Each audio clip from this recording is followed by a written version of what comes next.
Howdy YouTube, and welcome to another episode of the Gunman. So we're not going to be mucking around today, let's get straight into it. I've actually got my mum's car in the booth here at work at the moment. As you can see here, it's just a probably 10-year-old Honda Jazz, and the paint on these things are quite thin from factory. So what ended up happening is there was actually nothing left of the clear coat. It had all broken down on the tops. Originally I was thinking of using a sandable primer, but I changed my mind. I'm just going to use wet on wet. So where are we going to start? That's half the battle, isn't it? So this is just a thin coat of wet on wet primer.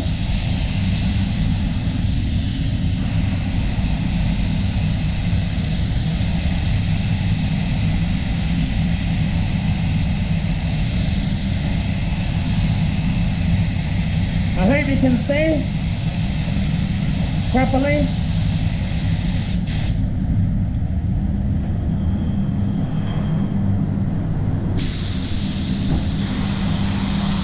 Yeah, so definitely not looking for perfection out of this job. Just a quick make it shiny again type thing.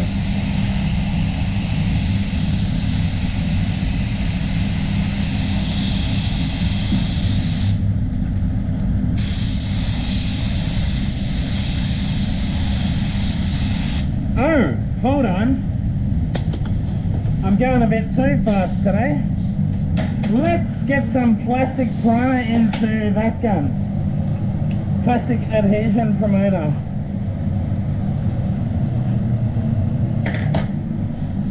So we got some here, we got a little plot here, and here, and here.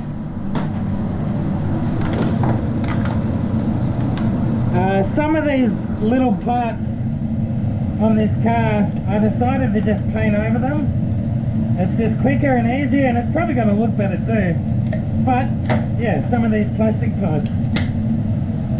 Actually, I might use that gun.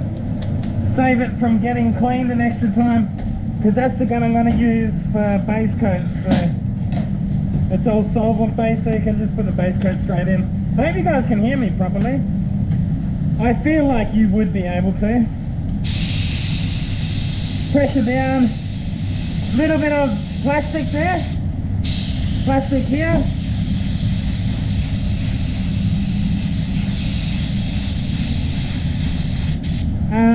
Where else? There was a few bits on the front there too.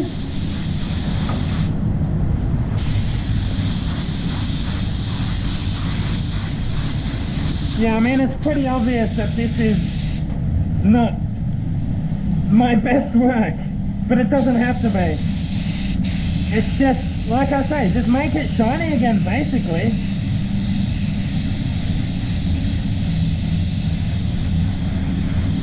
Yeah, apart from the paint, it's actually in really good condition. Like, my mum generally does look after her stuff, and yeah, it's just the fact that the sun has damaged the paint so bad. But it's mechanically sound. It's only got like 70,000 kilometers on it.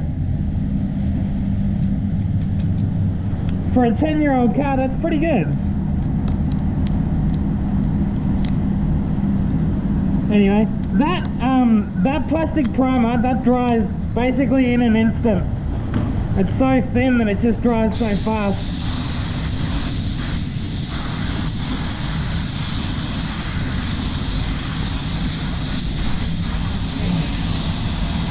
And as much as anything, I'm putting this on for coverage.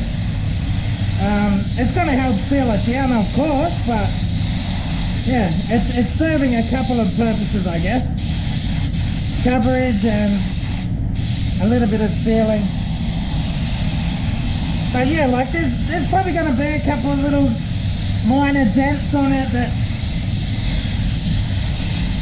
I missed. I think I've already found a couple. But I got the big one. There's a few stone chips, but it doesn't matter. It's okay. My mum is, you know, she's not very car proud. She's not a big car person. As long as it's shiny, she'll be happy.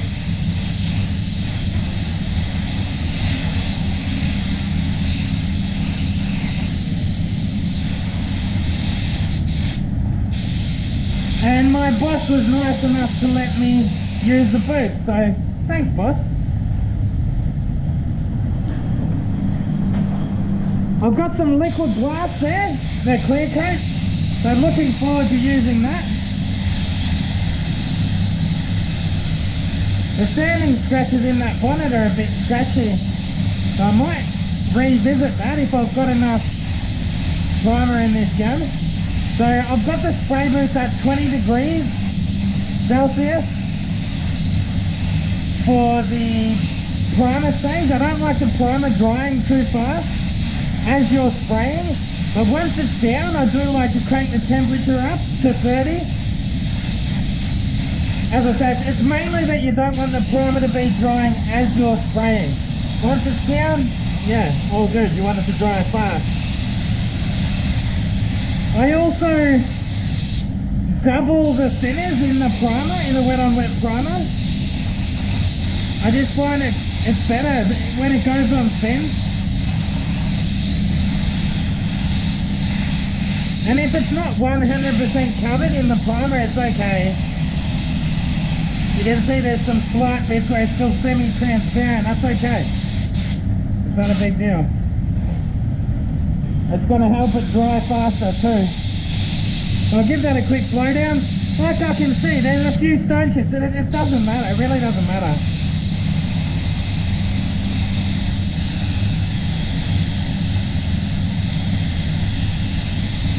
So this coat here should sort of help fill up some of those sanding scratches. I did put an accelerated thinner in with the wet on wet. Not all of it, not completely accelerated thinner, but anyway, let's go crank that booth up to 30.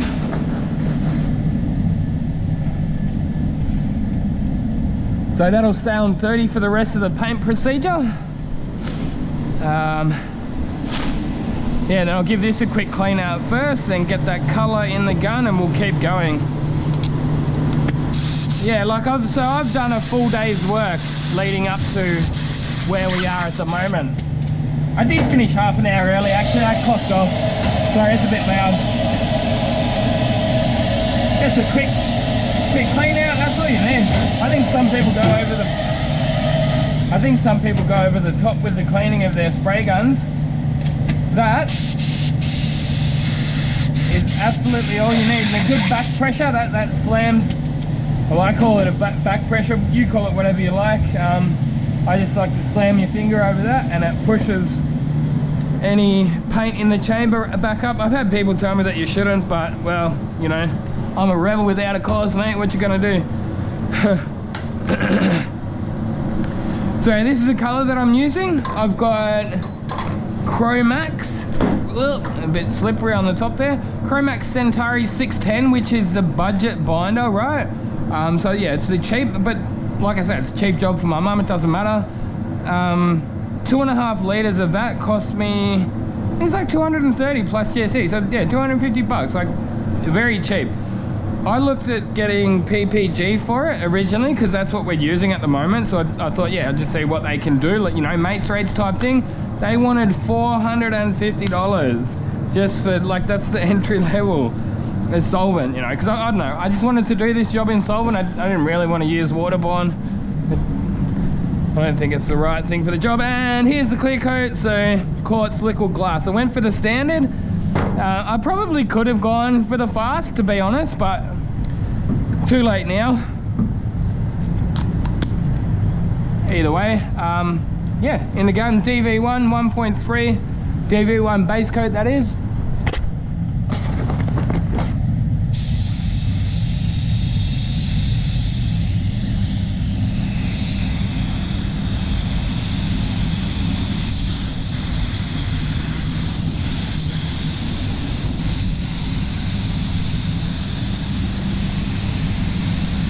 So hopefully 3 coats will be enough. That's drying nice and fast.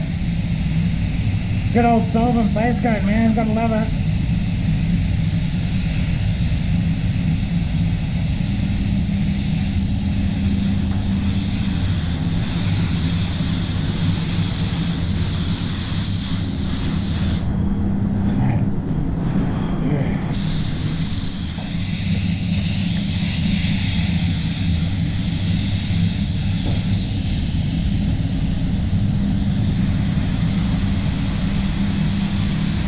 This is going on better than EnviroBase, which is twice the price.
So we can do a little bit of a top up here.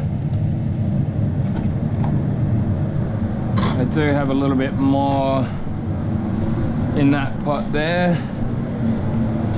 which I guess I may as well mix it up now because it's looking like I will need it. I reckon I'll have just enough paint to, plenty actually. So what are we gonna do? So it's 1 to 0.8 this color is. So I just kind of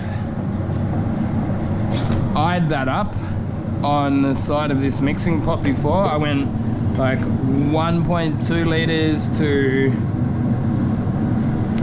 well, it's basically 1 to 1. It's just a bit under 1 to 1, so 1 to 0.8.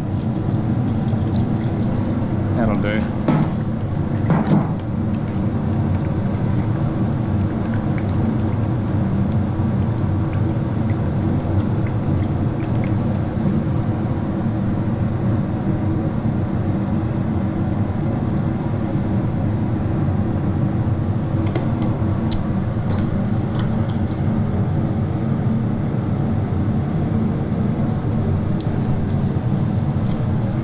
Not gonna leak. No, all good. Let's keep moving, guys.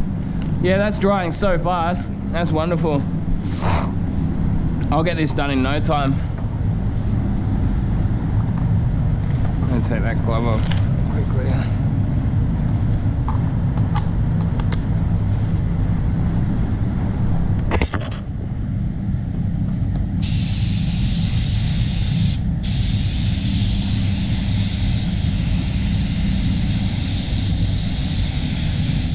So that mottle is already starting to go away. Part of the model is that it's just not covered.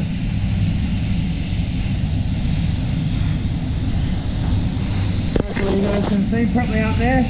Sometimes the focus goes out on the roofs and the bonnet.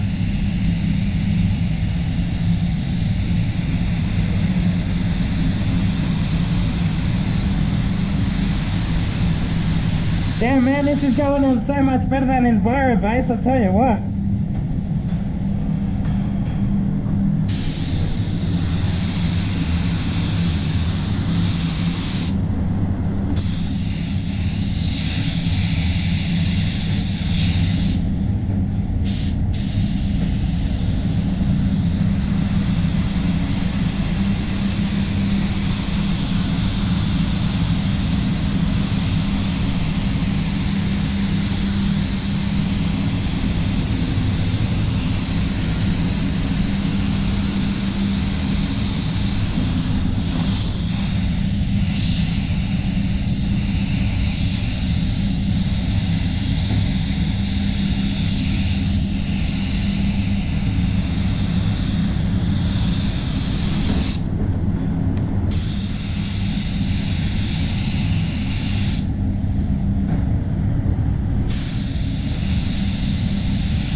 Got a little flea climbing on the roof.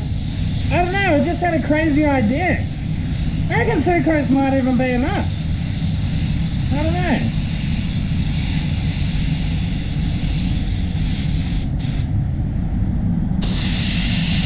There's another little fly.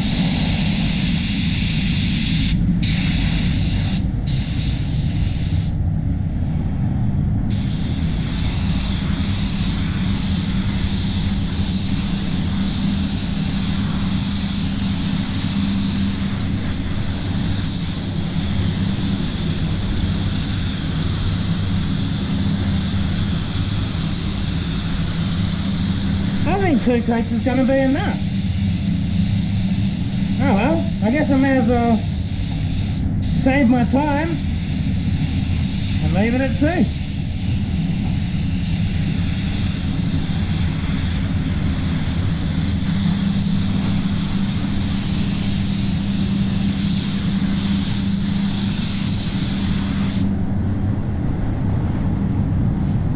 Yeah, I don't know.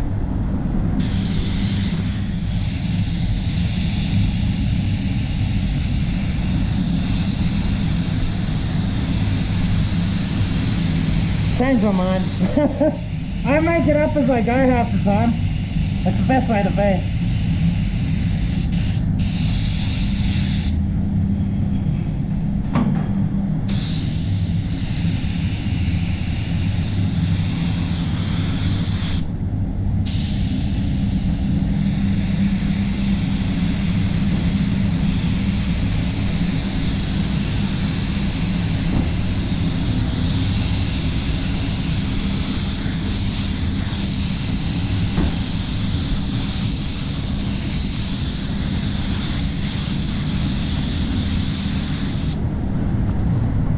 That's about empty.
Alright, we're ready for clear, guys.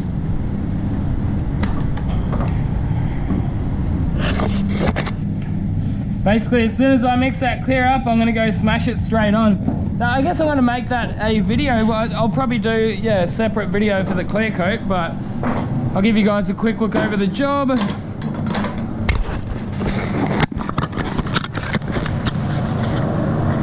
Perfect, just kept it under the 24 minutes. I think if I go over the 24 minutes, it breaks it up into a second file and makes it harder for me to upload. But there you go, guys, that's it. Cromax 610 for the win, man. Sort of 2.5 coats. That last coat was quite quick, you may have noticed. It was borderline, not even really necessary. But there you go, looking good. Let's get some gloss sauce on it soon. Quartz liquid glass. Anyway, there you go, DV1 1.3. Gotta love that gun too. I'll be using my Pro Light TE 21.3 for clear coat.